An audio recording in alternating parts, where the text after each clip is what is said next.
Indonesia ini milik Aulia Tari.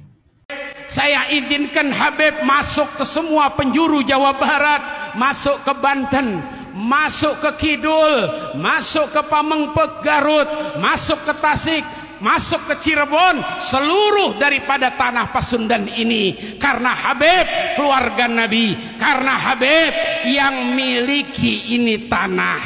Do you understand? Halo sobat-sobat semuanya, jumpa lagi di channel Warta Kabar Baik. Selamat pagi buat yang menyimak video ini di pagi hari. Selamat siang, sore, dan malam buat yang menyimak di siang, sore, atau malam hari. Sobat-sobat, video-video di channel Warta Kabar Baik ini hanya dikhususkan bagi jiwa-jiwa atau orang-orang yang berpikiran terbuka ya. Bagi yang tidak berpikiran terbuka, skip aja deh. Oke, terima kasih semuanya. Jangan lupa subscribe, like, komen, dan share ya. Rahayu Sakung Dumadi. Semoga segala makhluk berbahagia. Sahabat-sahabat, terima kasih banyak buat para pemerhati channel Warta Kabar Baik yang sudah memberikan donasi berupa dana kunjungan spiritual. Ya, melalui dana itu saya sudah bisa mengunjungi beberapa orang di sekitaran Pulau Bali. Dan kemarin saya juga sempat mengunjungi Pak Mangku dan Ibu Mangku yang ada di salah satu kecamatan di Tabanan, Bali. Wah, kita kemarin ngobrol sekitar 2 atau hampir 3 jam mungkin, atau mungkin 3 jam ya. 8, 9, 10, hampir 4 jam malah ya. Sekitar jam 8, 9, 10, 11 sampai sekitar setengah 12 ya, dari jam 7. Nah, banyak hal yang kita perbincangkan yang nanti suatu saat juga akan saya bagikan, teman-teman. Tetapi teman-teman, ada juga dalam obrolan-obrolan kita yang berjam-jam itu dengan Pak Mangku dan Ibu Mangku di Tabanan ya. Kita juga sempat membahas tentang apakah betul agama dari tanah Arab yang bercorak atau bermerek Islam ini sesungguhnya adalah suatu mesin politik untuk menjajah Nusantara. Wah, seru kemarin kita bahas itu ya, teman-teman. Tapi pada kesempatan ini teman-teman, saya ingin membagikan untuk lebih mempertajam dan memperkuat bahwa benar adanya, nyata adanya, atau ini adalah suatu kasunyatan realitas bahwa Nusantara sudah dijajah oleh agama dari tanah Arab. Nah, edukasi kali ini saya akan kembali bagikan disampaikan oleh Mbah Bisri. Ya, Mbah Bisri tegas mengatakan bahwa agama bermerek Islam dari tanah Arab ini telah menjajah Nusantara. Oke, demikian videonya. Nah, ini ada telepon, teman-teman, kita angkat dulu ya. Dari Mbak Bisri ya. Mungkin ada sesuatu yang mau disampaikan Mbak Bisri. Oke, kita angkat dulu. Rahayu. Rahayu, Mas Bran. Oke, Mbak Bisri, monggo silakan, ada yang mau disampaikan, Mbak. Bahwa apa itu? Agama yang disebarkan dari Arab ini sama dengan politik yang terjadi sekarang. Jadi dua-duanya itu penjajah persatuan Nusantara benarnya. Nah, pemecah belah. Gitu. Dan menurut Mas Pram bagaimana ini dibahas gak sekarang? Ya silakan, Mbak.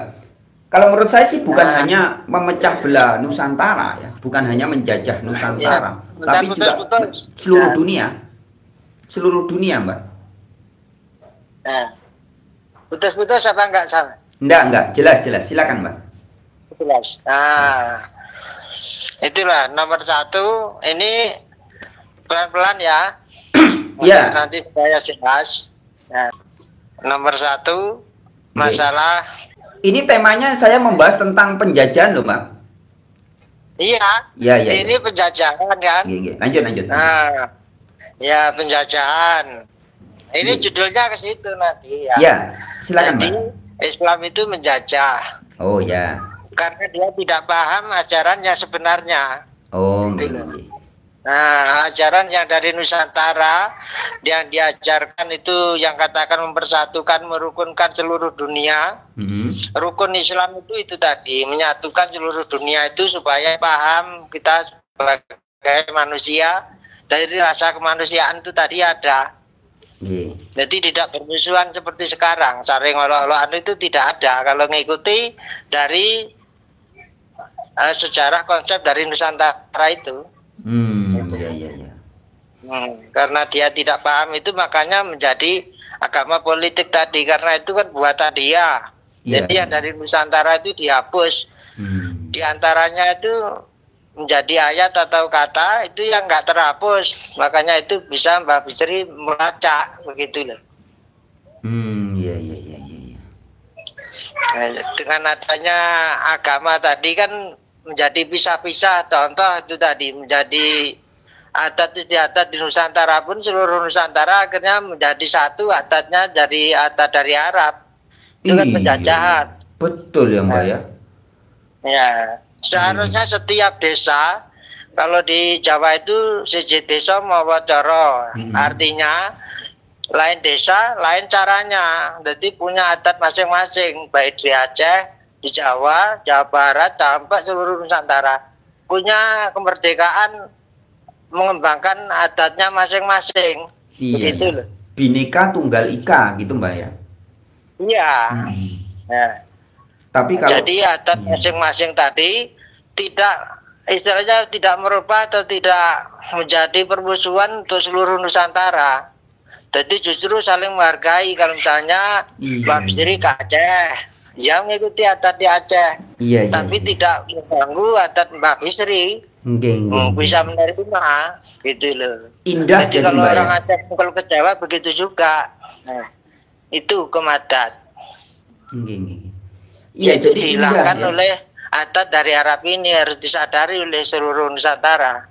Namanya penjajahan adat istiadat. Spiritual juga begitu. Jadi kan kemerdekaan spiritual untuk seluruh bangsa Indonesia, bahkan dunia. Kemerdekaan untuk berpikir, berpendapat itu kan hak individu. Yes, betul Mbak. Karena itu diwajibkan untuk bersatu menjadi adat Arab. Tidak boleh meyakini yang lain. Nah, itu penjajahan tuh. Iya loh. Keindahan Bhinneka Tunggal Ika dengan kesenian budaya tradisi yang indah itu jadi rusak, semua harus jadi Arab.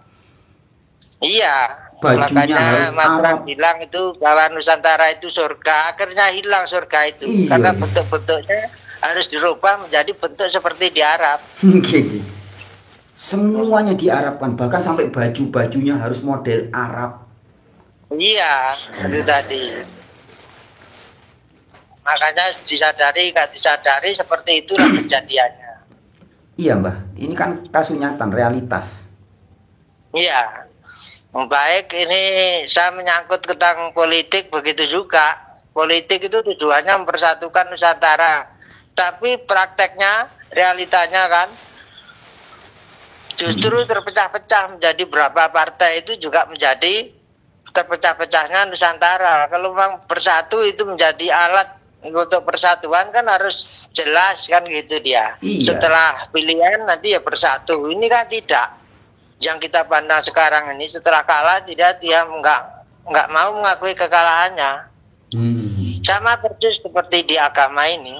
Jadi nggak bisa disentuh dia. Iya. Maunya menang sendiri. Begitu. Iya, betul Mbak. Itu yang faktanya seperti itu. Iya, faktanya seperti itu. Ngomongnya aja semua untuk persatuan. Cuman ngomong tok ya. Sama seperti agama Arab kan.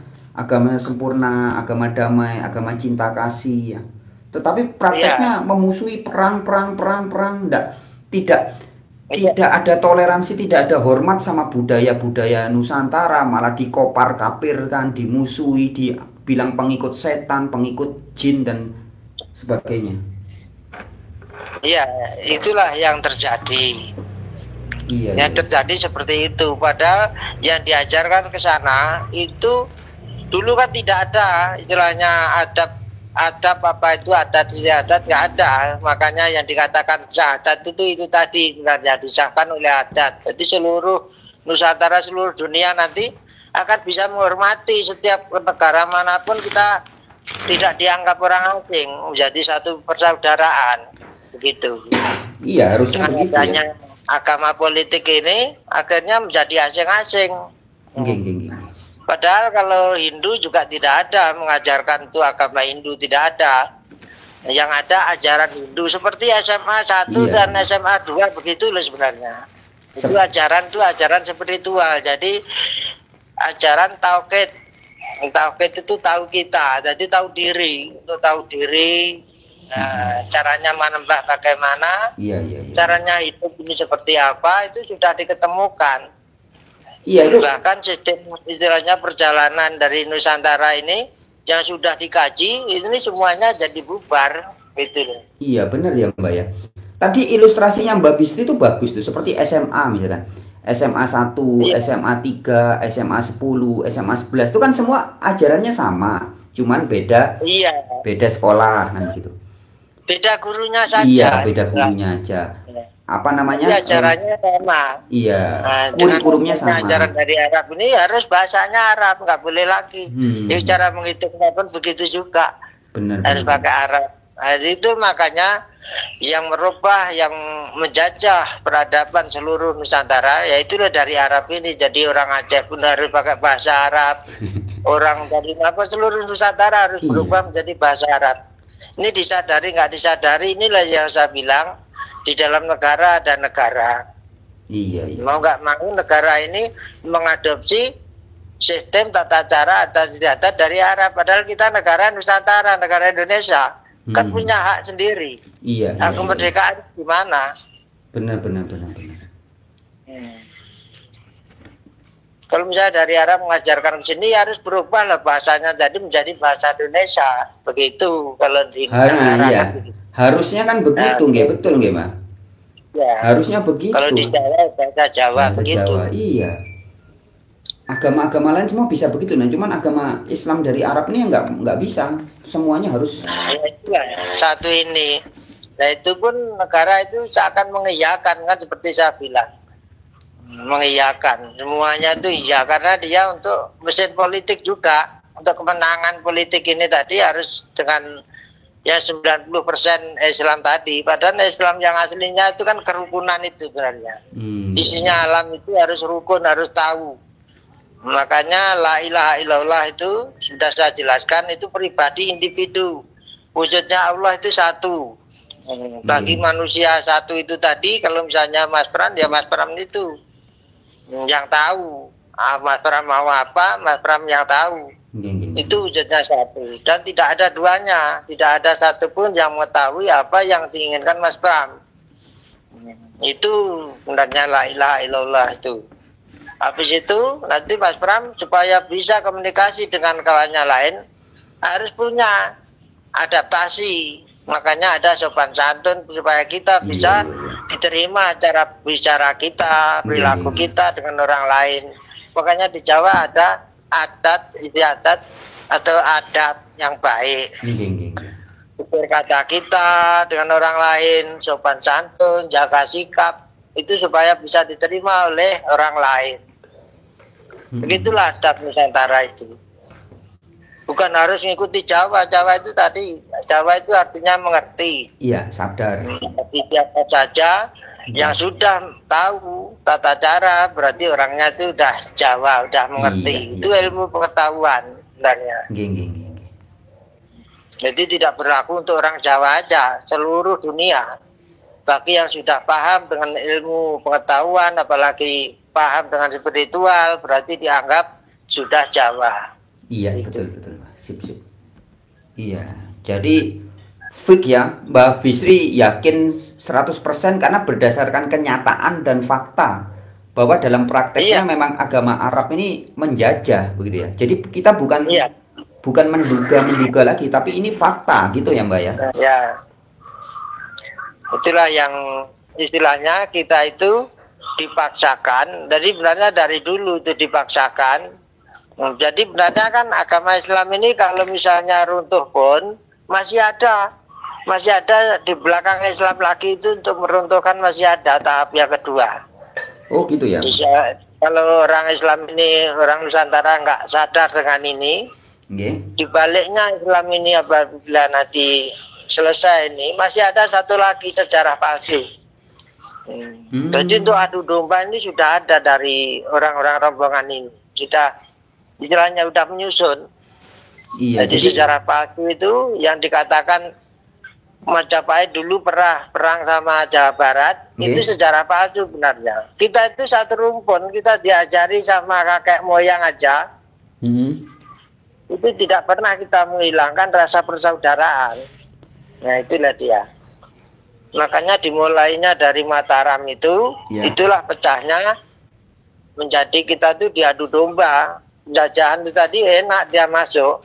Makanya dia waktu pertama bisa masuk di Majapahit, yang kedua nanti mengajak kawannya seluruh dunia tadi, orang-orang dari Eropa itu tadi, untuk menyerang di Nusantara ini. Jadinya seperti ini.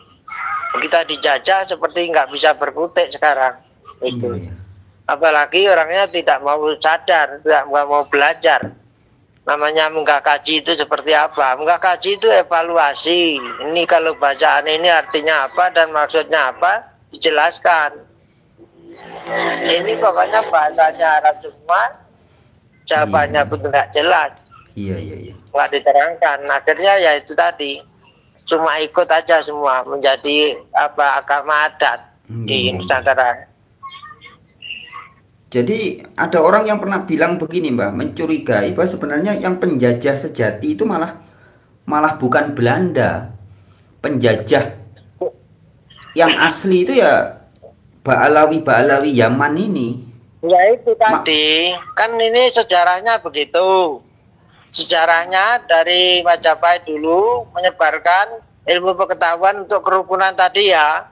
Sampai ke Timur Tengah tadi. Habis itu kan orang itu setelah dikasih tahu, kan ada yang ikut itu sama kapalnya Majapahit itu. Ikut akhirnya berdagang. Diberilah kesempatan biar bisa hidup karena di sana daerahnya tandus. Orang kita ini toleransinya tinggi. Tidak ada pajak-pajak itu enggak, biar hidup. Rupanya disalahgunakan karena di sini kan tanah surga, apapun ditanam bisa hidup. Nah itu timbul dia ingin menguasai Nusantara. Itu jelas itu di situ. Jadi pada akhirnya keenaan di sini, bikin caranya seperti apa ya sekarang menjadi ilmu politik ini, akal-akalan tadi, propaganda tadi. Membuat sejarah palsu tadi supaya bahasa Nusantara ini nanti jadi bingung gitu. Apalagi dulu kan masuknya situ kan secara kekerasan.